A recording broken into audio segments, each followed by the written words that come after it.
I got it. Sorry, only one small amendment. The 23-22, put at page 5. I think we need to add another word in. Next to last line, it says level of attendance had not dropped pre-COVID levels. I'm afraid we can't drop levels. It must be below in there so that it reads had not dropped below pre-COVID levels. So I assume that's what it meant. And otherwise, I'm happy with it. Thank you.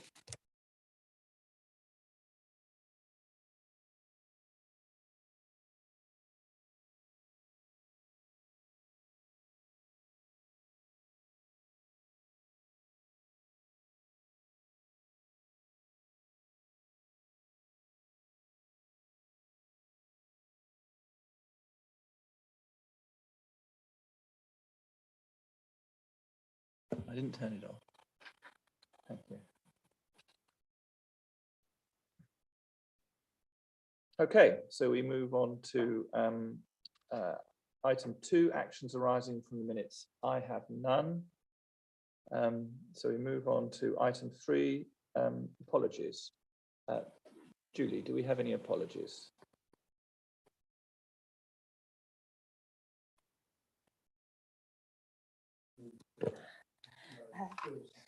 Thank you, Chairman. I have one apology from Councillor Gray. Any other apologies? Lovely. Okay, that's duly noted. So item 4, urgent business. I have none.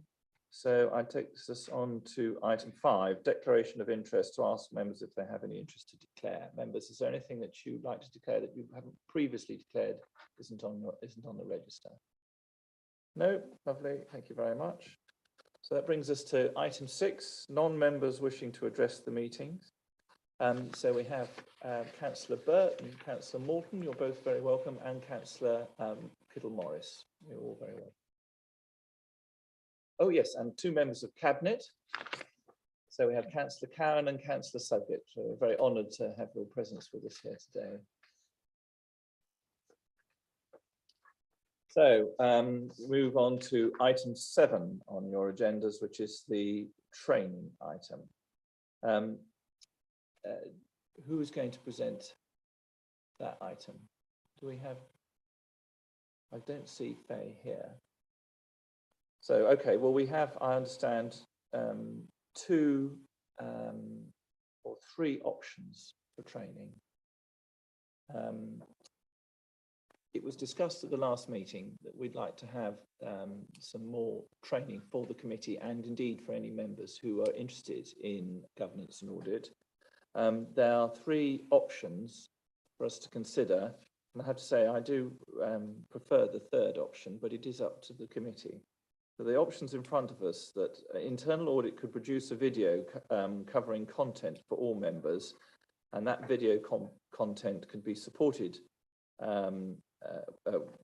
by a separate provider. It wouldn't allow for Q&As, but questions could be sent in after the video. So that's option 1. Option 2 would be a face-to-face session for members delivered by Faye, who does our internal audit, who you're all familiar with. Or 3, an online session for members delivered by Faye. And I have to say my personal preference would be for the 3rd one, because I think we'd get a better attendance from members generally. What do members of the committee think? Robert?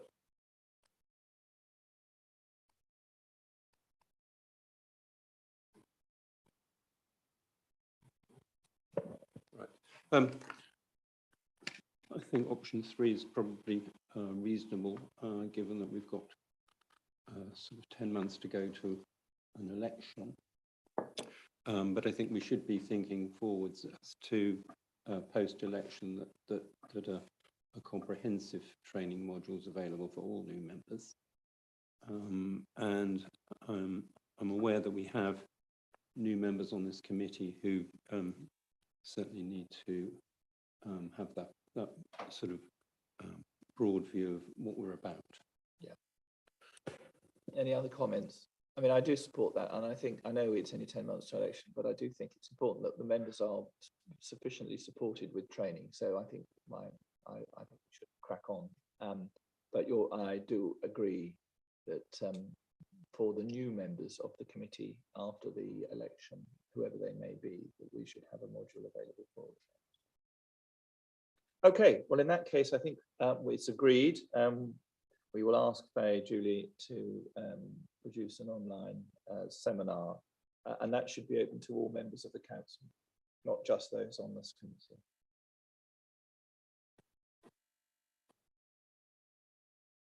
Okay, so that takes us on to item 8 on our agendas. That is page 13 for those of you, and to welcome Mark Hodgson from Ernst & Young to the table.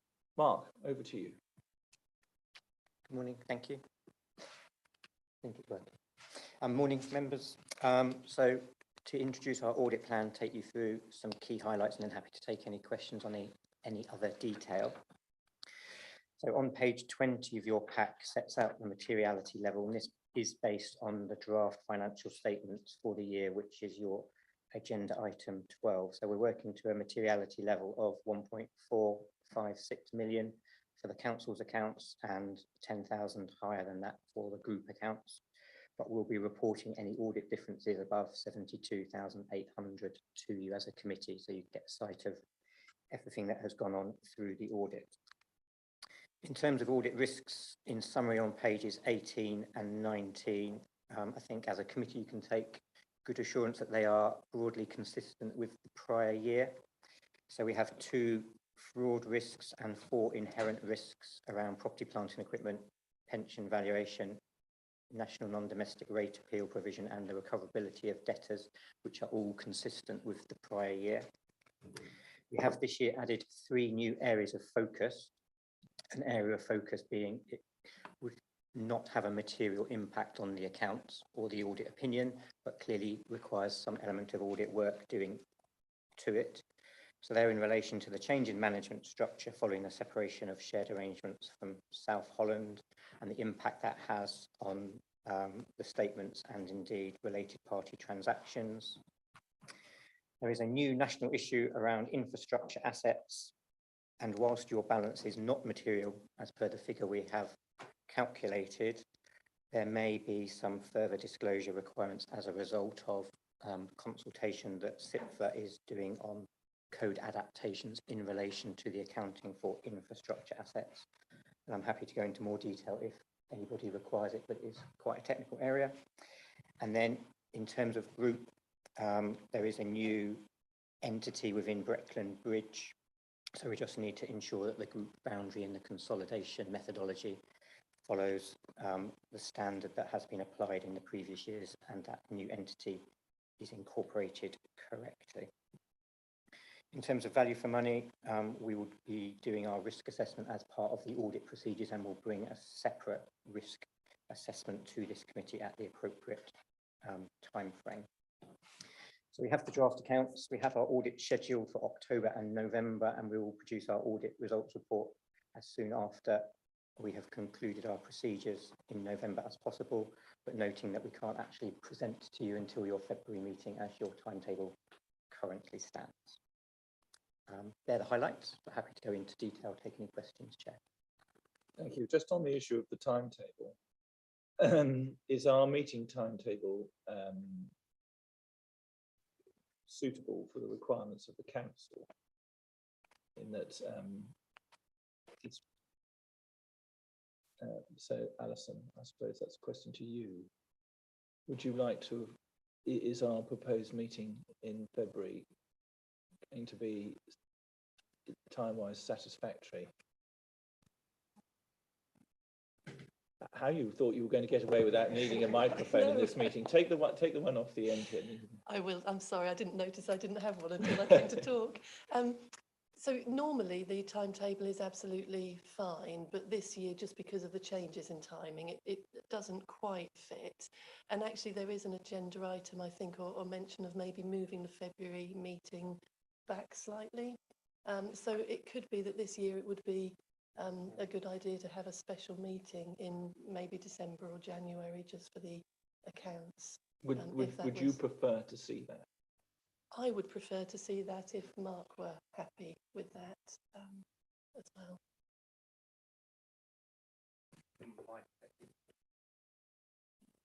The sooner we sign, the less post-balance sheet event issues can occur. So yes. Okay, well, look, sorry, Robert. Chairman, we have a meeting scheduled for the 15th of December. Are you unable to present to that meeting? There is the potential to report to that meeting if everything goes to plan, but because we finish at the end of November and you have a lead-in period for agenda papers, it is very tight to do the quality assurance procedures and issue a report to officers to approve, to get to Julie, to get your agenda papers. So that's why, through discussion with Alison, we haven't indicated that one at this point in time. I mean, I wonder in terms of pushing the December meeting to January, because the accounts is a really important issue. That would be, and then so we have that meeting maybe a month later. I mean, I know that's quite a big gap after the September meeting. It would depend on other business that needs to come on the forward plan. Is there anything time sensitive for the December meeting that would mean that we wouldn't want to necessarily move that meeting?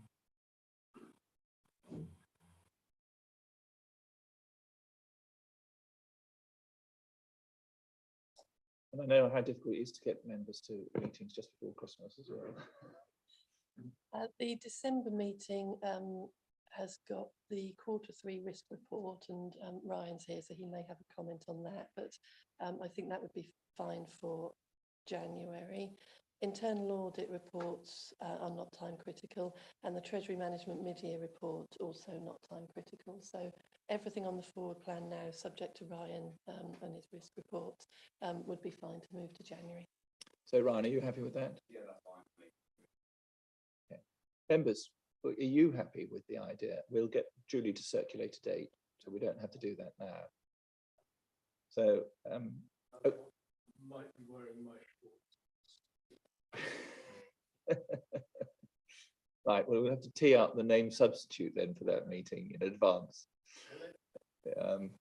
Okay, well, in that case, I think members, are you happy that we agree that we'll push the December meeting back into January so that we can meet the timetable that Mark has outlined with regards to the audit, and then we'll continue with our February meeting as usual.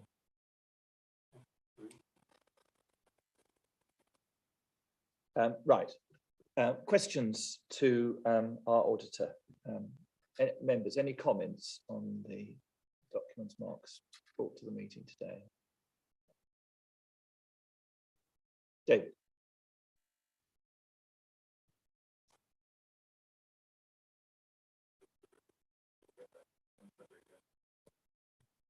Just a quick point of clarification, Mark. On page 19, you talk about infrastructure asset risks and highway infrastructure assets. Just wondering, as Breckland isn't a highway authority, what are these highway infrastructure assets?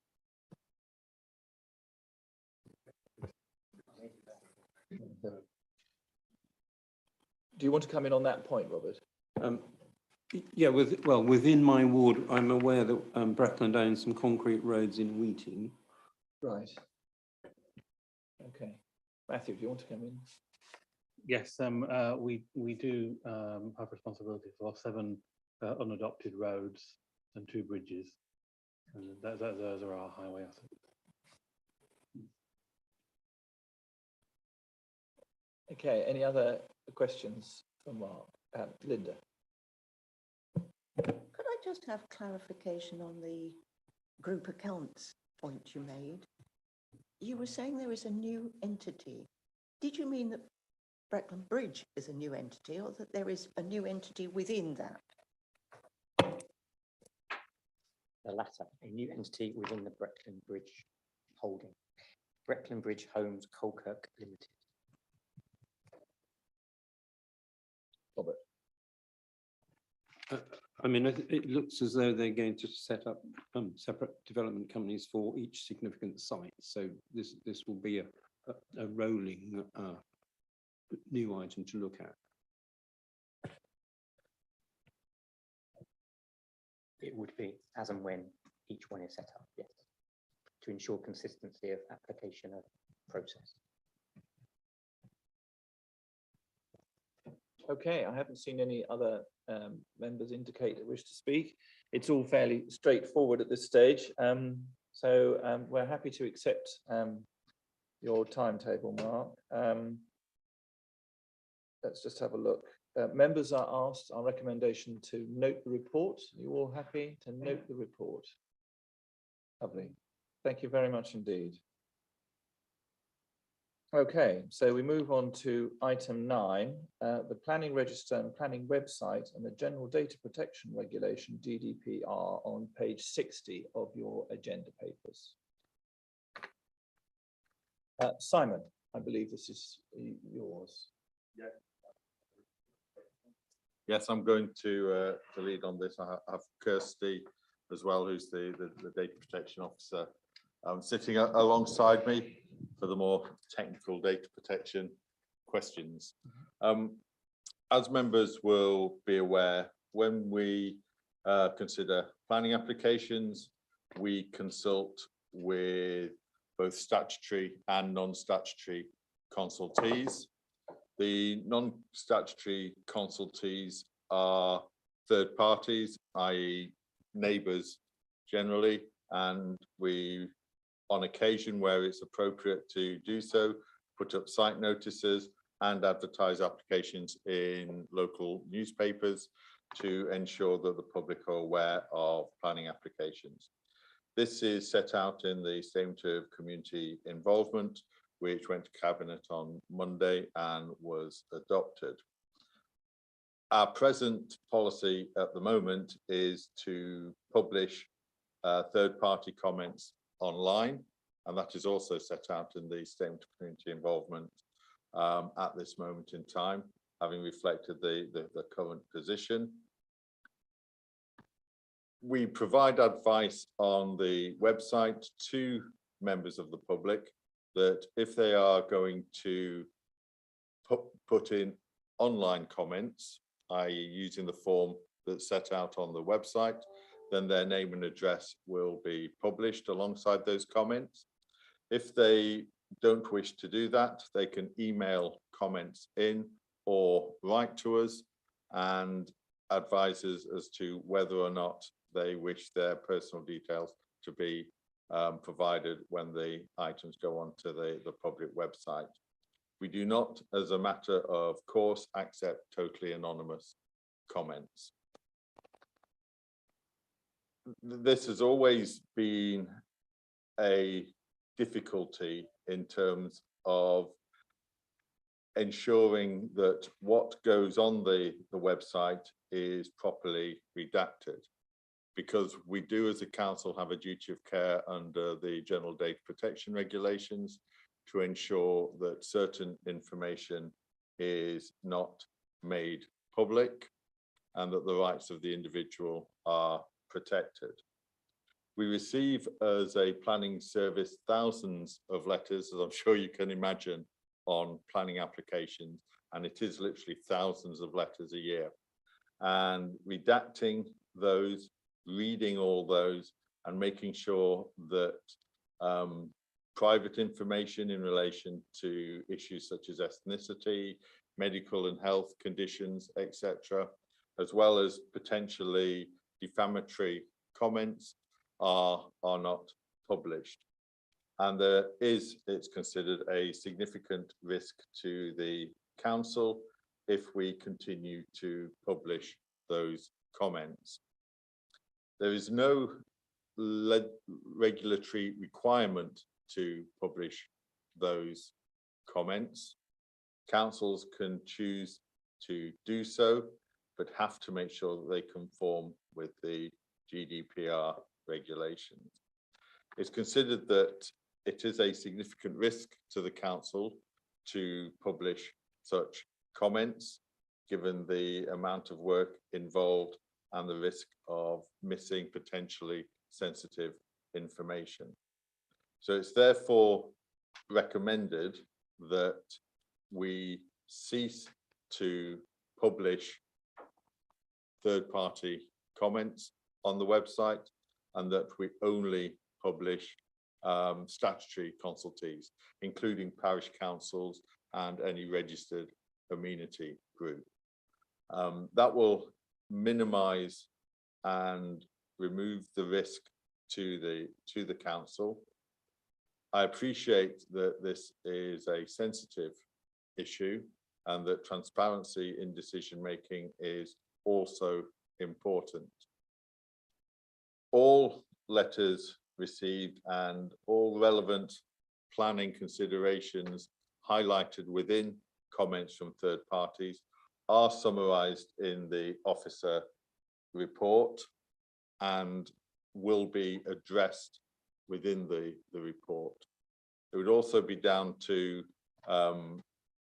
officers to ensure that any issues raised by third parties that need to be addressed to make the development acceptable are raised with the applicant and/or agent and addressed properly through the decision-making process. So that there is a duty on the council to do what is necessary and proportionate in terms of the general data protection regulations. And it's considered that what we're recommending today meets that test. I don't know if you've got anything to add, Kirsty. I don't, but if there's any questions that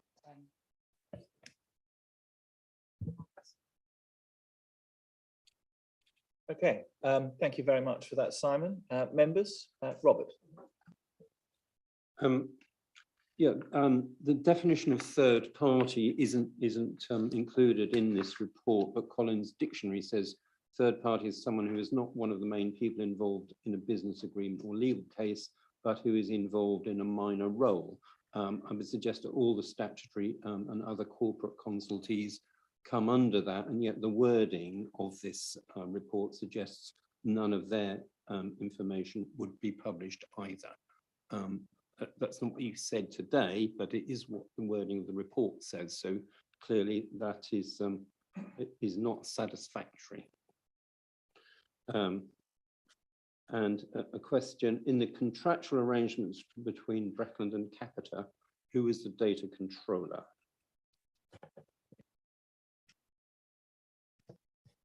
okay, so obviously the question regarding the third party comments that will be picked up by planning if that's needed to be amended. With regards to the controller, the council is the data controller. We dictate to Capita how they process the client data, so they are our processor. So it's ultimately our responsibility. Thank you. Any other questions? Right, I've got Councillor Monument and then Councillor Burt. I'm a little concerned, whilst I understand the need to protect individuals' identities, I'm a little concerned that if no individual's comments appears on the website, suppose I go to see a neighbour's application, I could make a comment, but it wouldn't appear. My next door neighbour the other way might make a comment, but it wouldn't appear. There might be 30 of us, but there's nothing on the website to tell any of us that anybody else has raised an objection. I might be concerned that I shouldn't object because nobody else has, or that I shouldn't object because it's going to be obvious that I'm the one who did. I feel there should be something that indicates in some way that correspondence has been received from objectors or from supporters, even if it's not actually any more than just a number. 6 letters received, whatever it is. Thank you. Simon, I'm going to come back, but I'm just going to take a couple more and then you can address them all. So I've got Councillor Burt, and then I have, who have I got next? I've got David Farrell next, and then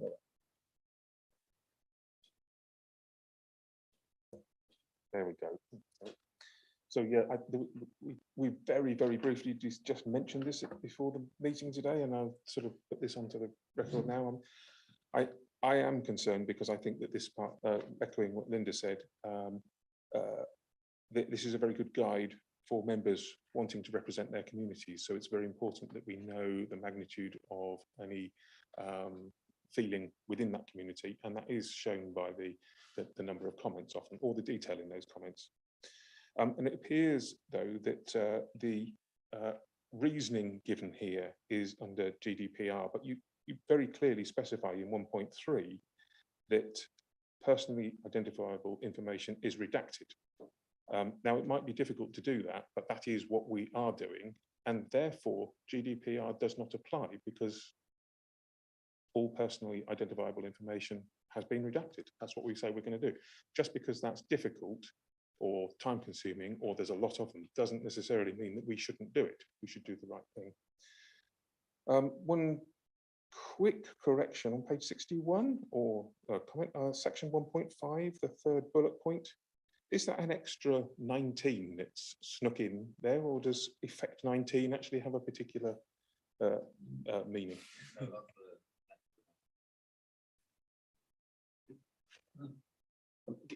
Given the long list of extra people who wanted to indicate a wish to speak, Simon, I think it's only fair if I come back to you now, and then I'll take the other speakers. Just to deal with them as they were raised, and yes, I understand that neighbours may feel more comfortable if they know other people have objected, but equally they may feel more comfortable to object if they feel that they will still, that their details won't be released and they won't be published. Now I'll come back to the point Councillor Burt made in a minute. I think one of the things that does stop people making comment on planning applications is the risk of identification, and we're trying to try and minimise that. And that sort of comes on to the point that Councillor Burt made. I mean, anybody looking at an application, and I understand that councillors will be interested in the level of public interest in an application, but should be looking at the merits of an application specifically and taking a view as to whether or not it causes local issues. I think in terms of the point that was made about redacting identifiable information, names and addresses and elements like that are easy to redact. What's not easy to redact is the statement that you may often get that this extension will directly overlook my property, etc., which clearly identifies a neighbour or a particular location. And I think those are the sorts of issues that do cause problems for members of the public, and that we're seeking to minimise as a result of what we're proposing today. There was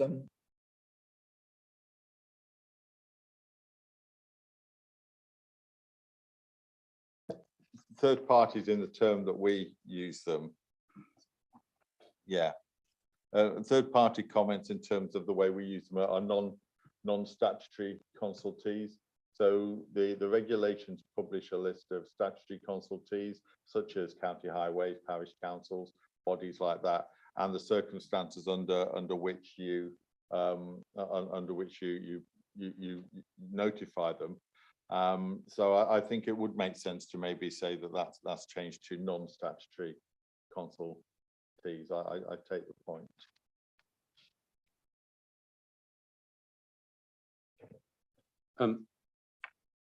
Well, for instance, Anglian Water are non-statutory consultee, but I'm pretty sure most councillors on the planning committee would want to know what Anglian Water's comments were. So I think GDPR is designed to protect personal information. So any statutory consultee or other corporate consultee should be included and not excluded by the wording of third party.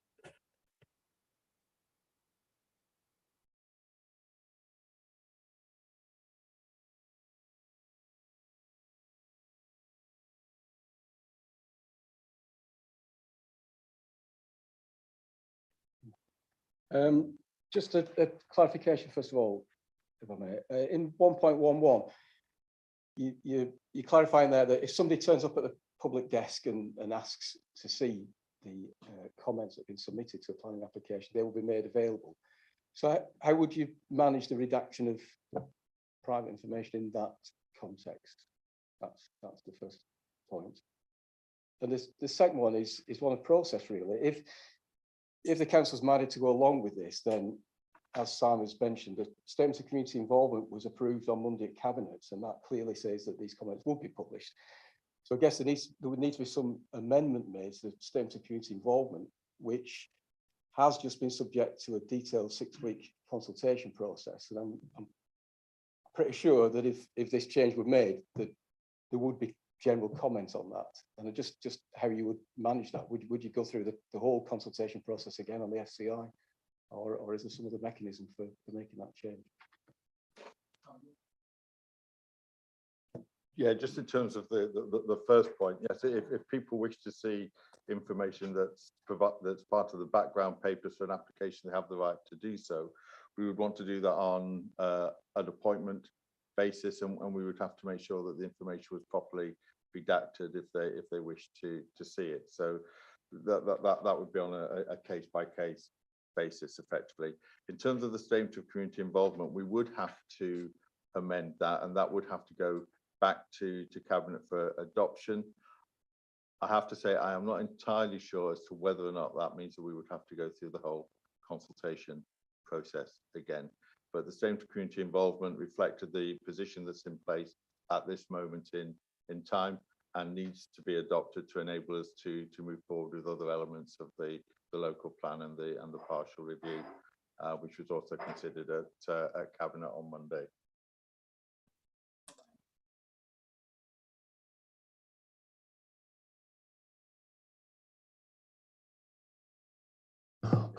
Yeah, right, we're in business. I totally agree with Linda and the points you've made.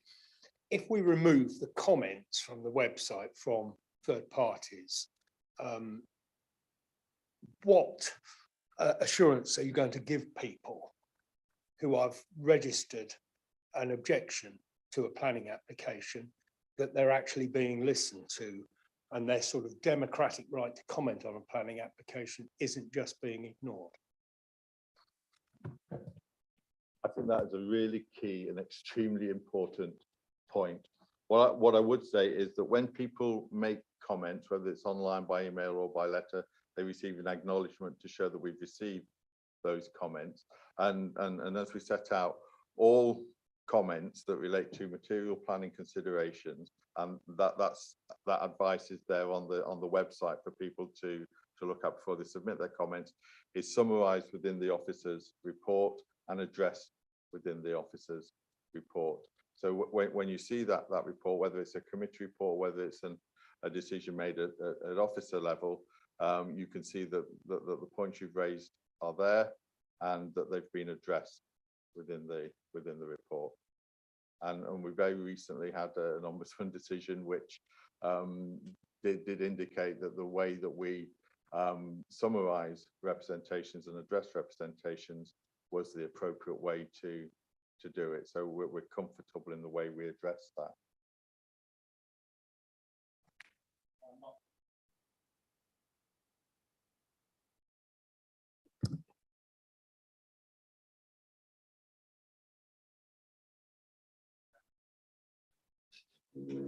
Oh, it's there. It's gone. Yeah, thank you, Chairman. I saw this some time ago. It was coming up on the agenda, and being a brilliant and good district councillor, I sent it to my to all my parishes for comment. Unfortunately, only one of them has had a meeting since. They did email you with a response to that, which I've got a copy here, which I will read with your indulgence. And it says, apart from me being a brilliant councillor, it said, Beeston and Bittering Parish Council considered the item when it met earlier this week and has asked me to write to you as follows. In considering its response to any planning application, this parish council will take into account views from parishioners which will come to its attention in several ways, either by representations directly made by members of the public to a parish council meeting, by written representations made directly to the council, or by written representations made directly to Breckland Council. To access the latter representations, the parish council relies solely on responses being lodged on your website. The proposal before you is to remove those third-party responses from the publicly accessible part of the website. This therefore obviously has a negative impact on the parish council, as it will no longer be able to access responses made by its parishioners directly to Beckton Council. The parish council considers this proposal to be a retrograde step in removing visibility of those first party responses to a planning application and a reduction in transparency of your decision making in the general public's eyes. Beeston and Bittering Parish Council therefore ask you to and your colleagues to reject the proposal to no longer display all responses on the planning application on the website. Continue with the redaction and displaying of all responses to planning applications and vote to retain the status quo. I have to say that I have a lot of sympathy with that. I did a site meeting last Monday, and I had to go on the website to look at the general timber, I suppose, of the local objections. There were 60 of them from local people displayed on the website. The parish councils, 2 parish councils involved, didn't have all that information in their objections or their documentation. I would have said that this is GDPR, and in my opinion, has gone too far, and it's taking accountability away from Breckland in the planning process. And I'll leave it there, Chairman. Thank you. Thank you very much.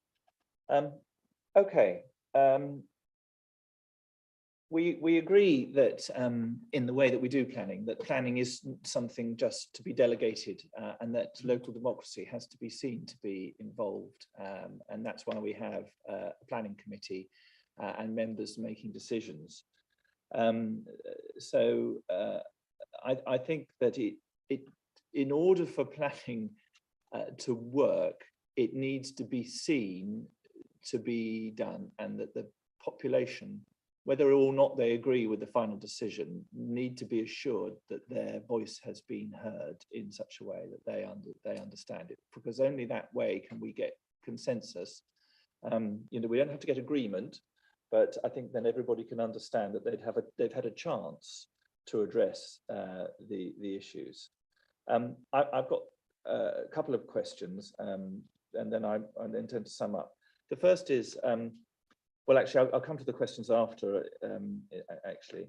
I mean, my personal opinion is that, and I've listened to the committee, is that the comments of the members of the public should be visible, and that the name of the person making the comments should be in the public domain, because I think that's part of democracy, and that if you're not prepared to put your name with your comments, then they probably are unreasonable or personal or actionable in some way. So, but with regards to the rest of people's details, things like their address and their signature and stuff, I quite understand why they would be redacted. I am, however, I do have agree that once the decision has been made, that it is no longer necessary for the information to be kept and displayed, you know, ad infinitum. So once and I think that there is when they are no longer needed for the purpose for which they are required. So I would expect them to be available, for example, till the appeals process has been exhausted or the 106 has been signed off, because up until that point, the actual final decision hasn't been made. So given that is slightly different from the recommendations, I'm not going to take you, I've already given members. Given that it is different from the recommendations, I would propose to amend the recommendations to reflect what I've just said. But I do have a question around our authority to make that decision.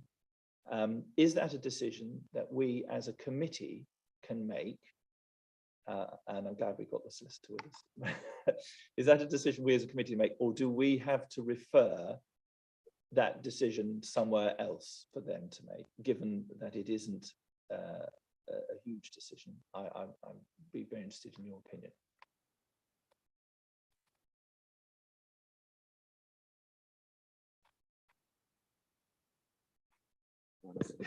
Right. Certainly the monitoring officer considered that the correct foreman was this committee. Right. And indeed, if you look at the terms of reference, I believe it would sit under risk management, and obviously Ryan's here and hopefully can confirm that. And the terms of reference for risk management are to review and approve policies for strategic risks that the council faces and ensure that these are appropriately managed, monitored and mitigated. So I think what you're doing today is exactly that. There is this risk, which is on the strategic risk register, and that you are reviewing how you can deal with it. So I believe that, yes, this is the correct forum, and yes, you can make the decision today and no need to refer it elsewhere, unless obviously you're going to change the statement of community impact policy, then that would need to do that course. But the actual decision about what's on the register and what isn't, I believe is yours, yes. Fine, thank you very much. So Simon, back to you then. Given what I've outlined, obviously we wouldn't be agreeing to the first, I mean, and I say this back to the committee to make the final decision, that the comment and the name of the person making the comment, do we need to reflect a change, or is that just business as usual? I.e., is that now, if we were to propose that, would we need to propose it, or would we just leave it because actually there would effectively be no change to the current policy? And then we'd agree the second part, which is that the comments are removed when they're no longer.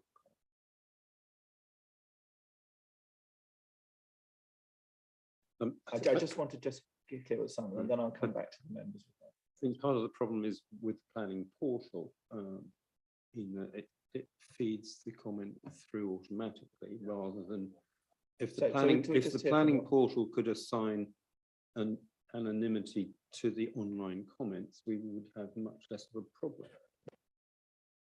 I don't want them to be anonymous completely. There wouldn't be.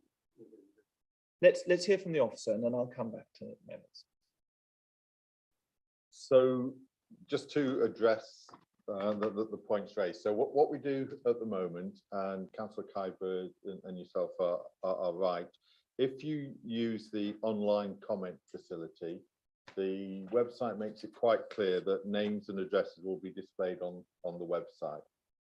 What it says is that if you don't wish these to be public, then you should email comments, and it gives an email address, or you should write to us asking that your name and address is not displayed. People do have the right to ask for their details to be kept off the public-facing website. So you will find on our back office system that very often we will have letters or emails that are both redacted and unredacted, so that we know exactly where a correspondence has come from. It still has the ability, when reading letters, to identify people, but that is the way we work at the moment. What we're saying in the recommendation is that we would actually remove comments completely from not only the website, but also from our back office system once, and you made the point, once that process is completely finished. So once a decision is issued, and any challenge period, either through an appeal if it's refused, or through a JR process if it's approved, has ended, we would take all those comments and remove them entirely from our back office system and from the public facing website. But we still get accused on occasion where comments are redacted of accepting anonymous comments, because people don't appreciate that actually those comments may not be anonymous to us. They're only anonymous insofar as you can't identify the individual or group of people who have written those comments. Okay, so I mean, I think that we ought to perhaps have something to say that we will not accept any comments that are anonymous to the authority, and it may be that it's already on there. So we'll just flag them to that, and some guidance, or highlight our guidance about personal information to reduce the onerous on the council about personal information. So, but my question about if we were to not agree the first one, but agree the second one, would that put us in a situation where I outlined in my talk, in my point, that we would, people's comments would still be on the system, but they would be, and they would have their name, unless they specifically asked us under their rights under the law, which we can't change, to be anonymized. If people ask us to remove their details from correspondence to be published on the website, then we need to do that, and we need to reflect that. The advice that we have on the website at the moment is fairly explicit, but it is explicit. It says we cannot accept comments made anonymously. So we don't accept anonymous comments. I think in terms of the second recommendation, we would be looking to keep comments on during the life of an application, removing them from the website once the decision is made, but keeping them on the back office system. And then if there is an appeal or a challenge, they can always be reinstated back onto the public website for the duration of that appeal. What I would say is that any comments that we receive for an application that is refused and does go to appeal is forwarded to the planning inspectorate unredacted, and they will have their own privacy policy in relation to the comments that they receive as part of a planning appeal. Okay, thank you very much. So I've got Robert and then Robert. Oh, you're okay. No, fine, you made yours. Right, Robert.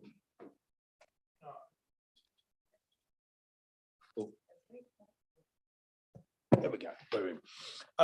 I take you back to your comments about making an appointment to come in and look at the planning application.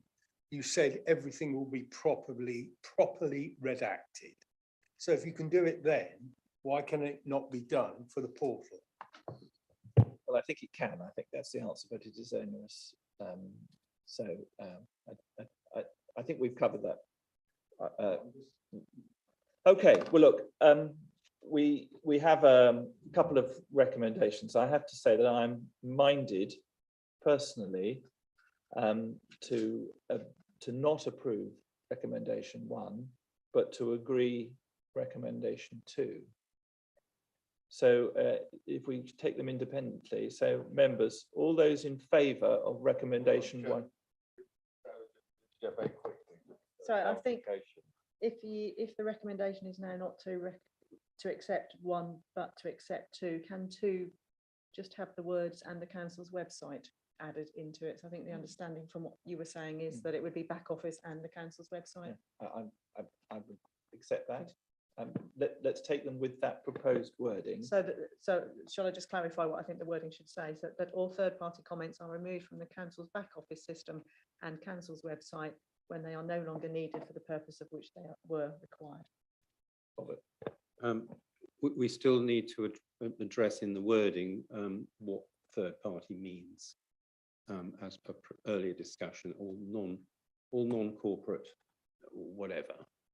Or you need to attach to that recommendation the planning department's interpretation of what third party means. Okay, so that all third-party comments, brackets, as interpreted by Breckland Planning Department, as defined by Breckland Planning Department, close brackets, are removed from the council's back office system when they are no longer needed and website when they are no longer needed for the purpose which they were required. Councillor Monument. I have concern about that and non-statutory consultees. Is this going to be defined in such a way as to mean comments from individuals rather than because I think if there were an application, it got refused, partly because there'd been a comment from Anglian Water that was valuable, and another application comes up further down the street we might need to know that Anglian Water had disagreed with it for number 29, and therefore number 31 should be But disagreed Anglian with as Water well. would have the opportunity to respond, because we have to take Yeah. each application on its own merits. True, So we would true. get an applicant, we get I'm just that trying to make comment sure again. we've covered all points. Oh, okay, so I'm keen that I think we have consensus around the recommendation two, as I outlined it. Perhaps, so do you want to just go through what you think it says as the legal officer?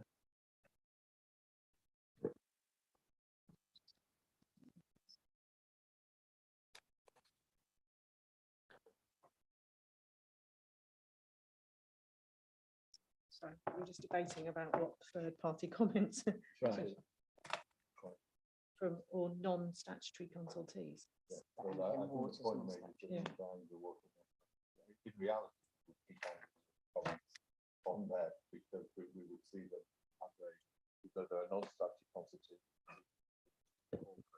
Because I mean, the proposal I was made was that it's up to the planning department to define that, and if we then have a problem with that, we can then bring it back to this committee and do it. So that all third-party comments (brackets) as defined by Breckland Planning Department (close brackets), and then we go on to the bit where we added the bit. Yeah, so then it would say are removed from the council's back office system and the council's website when they are no longer required for the purposes for which they were required. Okay, so I propose that amendment. Is there a seconder? So Robert Kybert is going to second that. So we'll take the amendments in order. All those in favour of recommendation 1, please show. And all those against recommendation 1, please show. Okay, that is lost. All those in favour of the amended recommendation 2, please show. And all those against, please show. So that is carried. Okay, we're done. Thank you very much. Right. We've just done 2. Yeah, we did a favour against and favour against. It's all right, you voted the right way, Robert. Okay, so we move on to item 10, annual report on write-offs over £10,000. That's presented by Matthew. Matthew, over to you, sir. Just briefly, members requested this report every year, so this is the first one. In conclusion from last year, we had to write off 7 debts that were over £10,000, totaling an amount of about just around £220,000, and that in the context of income worth about £50 million for the authority. That's all I want to say by way of introduction. Thank you very much. Members, the committee, over to you. Councillor Bird. Thank you, Chairman. You'll appreciate I've been asking some certain questions at full council on this, because I do think it is a particularly important measure to show the health of our economy, and so that we can be proactive when things are not going well. On the 19th of December 2021, the supplementary agenda pack did indicate that figure of 91,578. It didn't include the nearly 130,000, and presumably that was because those business rates losses were not within our portfolio. Now, I wonder, because this report here is now only disclosing things which are elements which are lost over £10,000, what would be the effect if we asked you to disclose all business rate defaults? How much effect would that have on that? I know I appreciate you might not have those figures to your fingertips, but do you have an idea of whether the scale on which that figure might rise? I would just need to come back to you on that, so it would rise.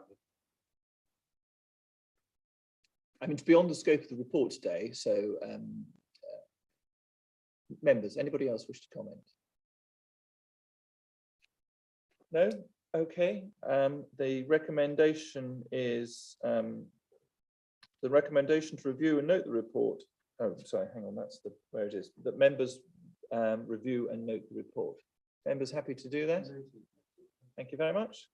Okay, so we move on to item 11, which is the Treasury Management Policy and Strategy for 22-23.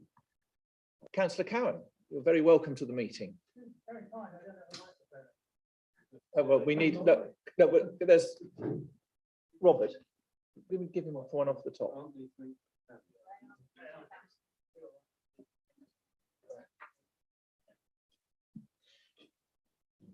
It's more important we can hear you, even if we can't see you.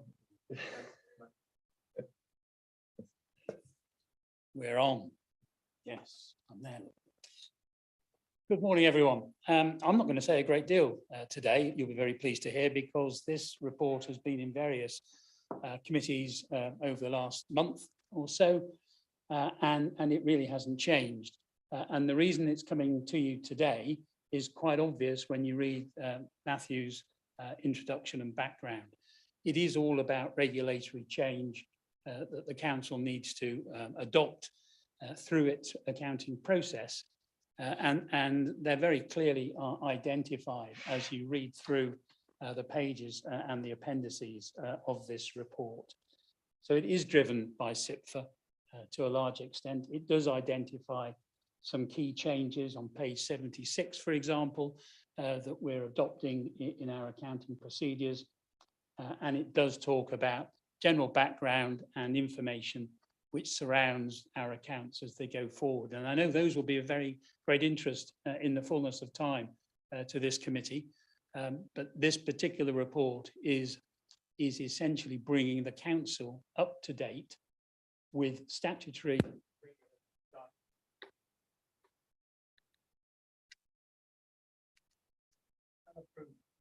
I'll pass on then, please.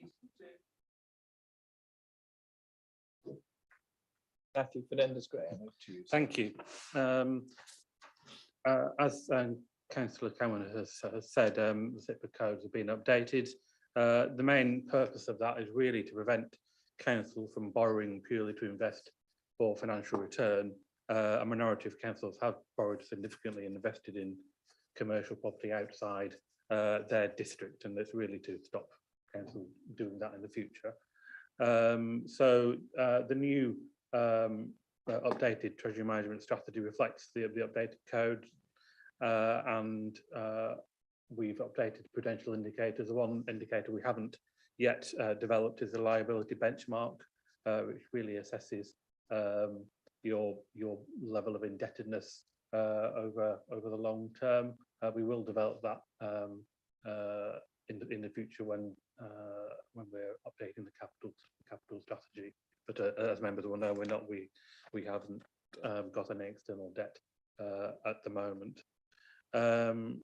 I should also mention we've taken an opportunity to slightly increase the limits for investments with the most secure counterparties to 7.5 million, and that's purely to give those involved in treasury management some flexibility about investing those funds, particularly at the start of the year, because of the nature of cash flows in local government. We do tend to have a considerable amount of funds, and it's sometimes difficult to find counterparties within the limits that we've currently set.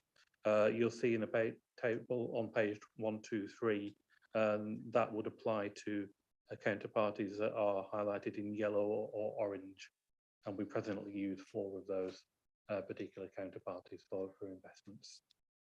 That's all I wanted to say, and happy for any questions. Thank you very much. Members, over to you for any comments.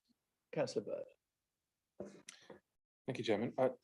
Just an observation I start with, that we rely so heavily on the SIPFA data and information. I thought I'd try to see if I could get a bit more background.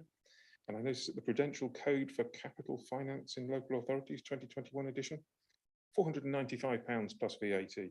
Similar for the Treasury Management in Public Services, £495. That does make it quite difficult for an ordinary interested person to actually understand the regulation behind that. I wonder, does the council have access to these that they can give to members who would like, because these are online prices, that members could access them in their own time to research further information. Do you want a second question now? Yeah, let's have them all. Yeah, no, it's only it's on page 81. It says in the text, the new text, as the council has an underlying need to borrow. But when I asked for a graph of reserves versus investments during the for written questions at full council asked, I was showed a graph which showed that we have 18 million pound-ish in reserves. So can you help me understand why we are on the cusp of needing to borrow at this stage? So Matthew or Alison, it's up to you. To take the first point, we do have electronic copies of the Prudential Code and the Treasury Management Code. So I don't see any reason why we couldn't let members have access to the electronic copies of that. We already paid for them. Secondly, a number of our reserves are clearly earmarked for particular purposes, and therefore it couldn't be used for capital purposes, and your borrowing is purely for capital investment. So all authorities, even authorities that do have borrowed, will still have substantial reserves, because that's in the nature of they will have other commitments, non-capital commitments that they need to maintain reserves for as well. Yes, so you get reserves for a specific risk, don't you? So they're not available then to cover other demands. Alison. Thank you, Chairman. Just one comment. Matthew's absolutely right about sharing the SIP guidance. However, they're very, very clear that you mustn't share it outside of your authority. And I'm just aware that you don't use your Breckland email address. So we wouldn't be able to share it outside of the Breckland email addresses. So we would have to print yourself a copy out. Or But everybody can I else. suggest that Councillor Burt comes in and sees it online, so it's available to you in this building on a computer. But absolutely would support that, because I think that would be the most cost-effective solution. Fine, thank you. I'd like to make an appointment to come and have a read. I'll leave you to sort that out with Alison and Matthew. Any other comments or questions from members? Councillor Cowan. I'll just speak loudly, Chairman.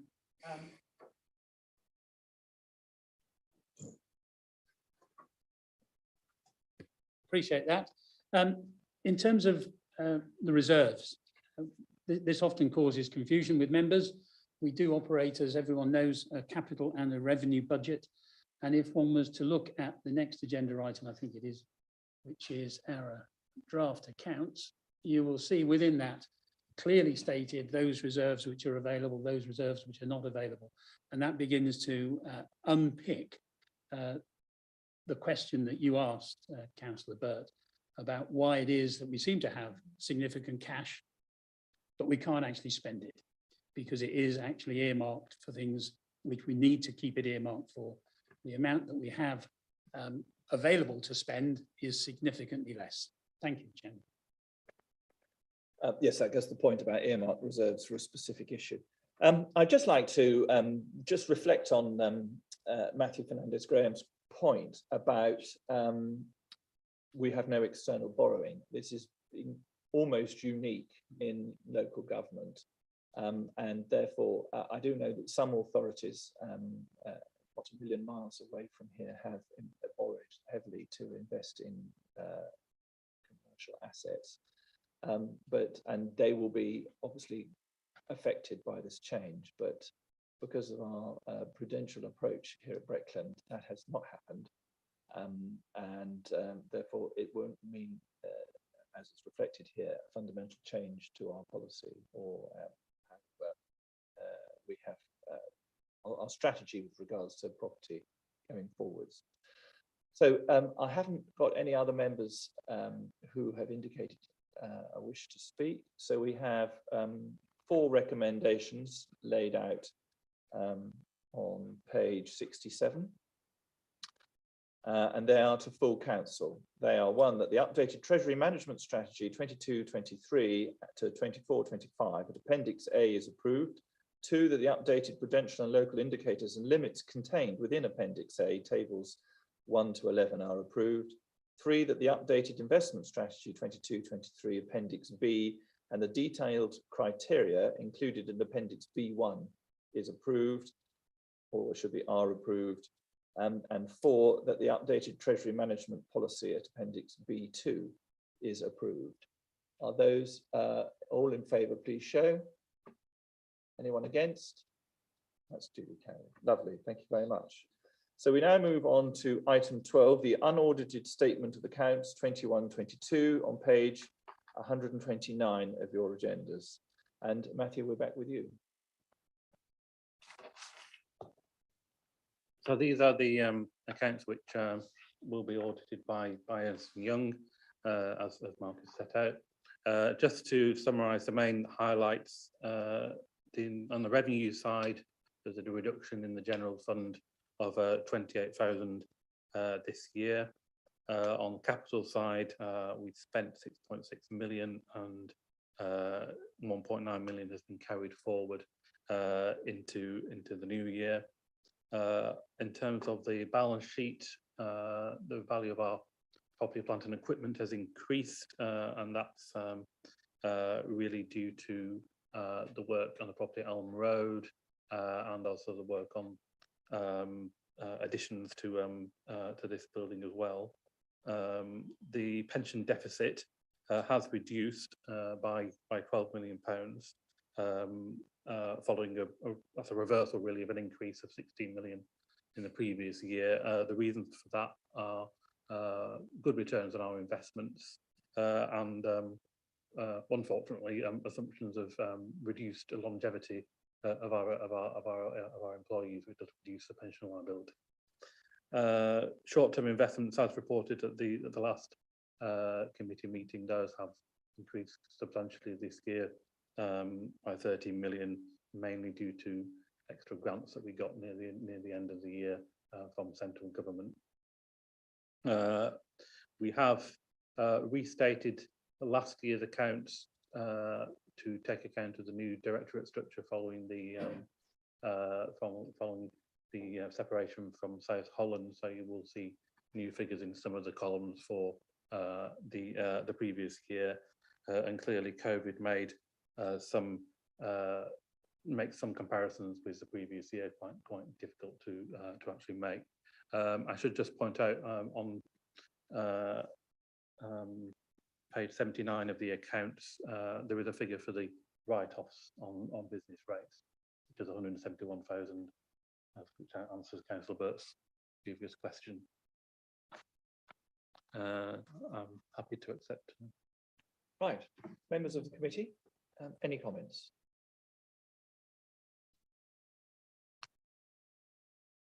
David.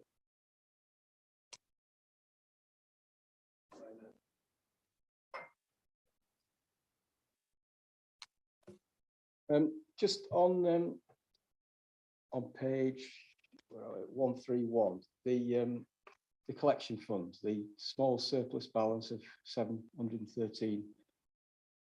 Is that then split with the other precept organisations? Do the parish councils come into that? Why not? Can you just turn your microwave off? Microphone off, so that Matthew can turn his on. Parish councils are not part of the collection fund, so they simply tell us what their precept is, and we collect it and we hand it over to them. So they don't have any of the risks associated with the collection fund. The others, I think, were just typos, to be honest. On page 190.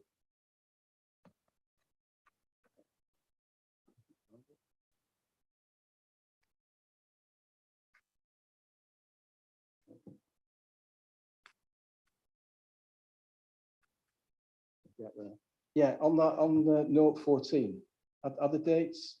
Should one date be 21? The other 22? Yeah. Okay.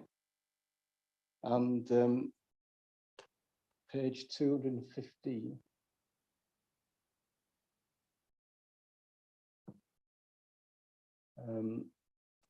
Under Breckland Bridge Limited, the second line the sentence doesn't seem to make sense. Not sure what it should say. Is to achieve, accelerate, to be accelerated.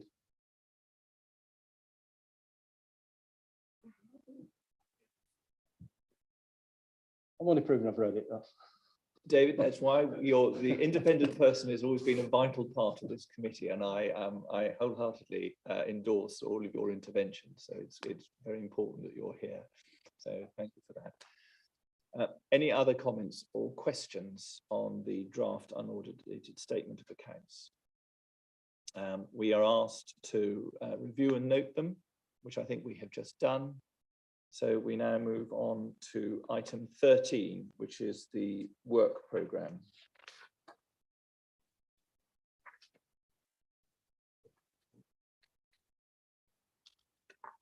Obviously, we did talk a little bit about that because we talked about the December meeting being moved to January. So obviously, we'll reflect that in the work programme.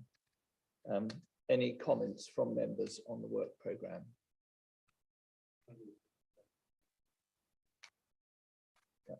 Okay, so we'll amend the work programme to reflect the new meeting schedule.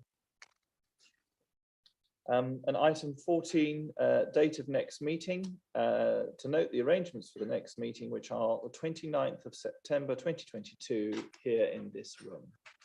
And with there being no further business, I formally